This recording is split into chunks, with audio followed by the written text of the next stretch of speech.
वो चिकना जो है करिश्मा को फोन करके बोलता है कि तेरी माँ की मेरे आदमी आके तेरी लेके चले जाएंगे। ये बात है 12 मार्च 1993 की, जब मुंबई में बॉम्ब ब्लास्ट हुआ। ये इतना खतरनाक था जिसमें 257 लोगों की मौत हो गई। धमाका मुंबई में हुआ, लेकिन इससे पूरा देश सहम गया था। लेकिन सरेआम मुंबई जैसे शहर में इतना बड़ा धमाका कैसे? क्या इसमें सही में संजय दत्त का भी हाथ था, या सिर्फ इसके पीछे हाथ था अंडरवर्ल्ड डॉन्स का, दाऊद इब्राहिम और करीम लाला? मगर क्या है ये कहानी? आखिर क्यों इतने सारे बॉलीवुड एक्टर जैसे संजय दत्त, अनिल कपूर, मंदाकिनी, जैस्मिन, मोनिका बेदी का सीधा कनेक्शन था अंडरवर्ल्ड से? आज मैं बताऊंगा वो सारी बातें जो बॉलीवुड को सीधे सीधे अंडरवर्ल्ड से जोड़ती है।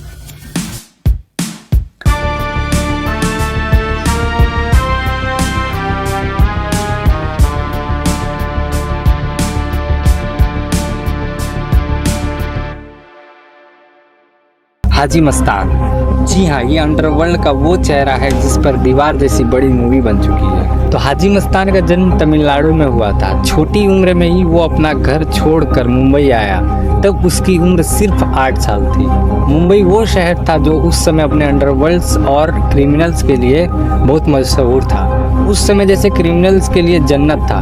गुंडागर्दी, धमकी, मर्डर सरेआम हो रहा था। शुरुआत में हाजी मस्तान कुछ पैसों के लिए साइकिल की दुकान पर काम करता था। फिर धीरे धीरे एक डॉक पर कुली का काम करने लगा। यहाँ उसकी दोस्ती एक स्मगलर से होती है। अचानक एक दिन उस स्मगलर को एक मामले में पुलिस पकड़ने वाली होती है। तो वो जाते जाते हाजी मस्तान को एक पेटी देता है। जब वो जेल से वापस आया तो देखा हाजी मस्तान ने उस पेटी को खोला तक नहीं है, उसमें सोना था।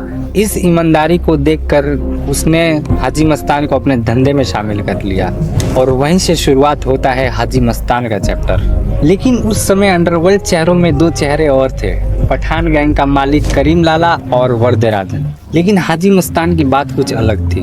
लेकिन बॉलीवुड और हाजी मस्तान का क्या कनेक्शन था?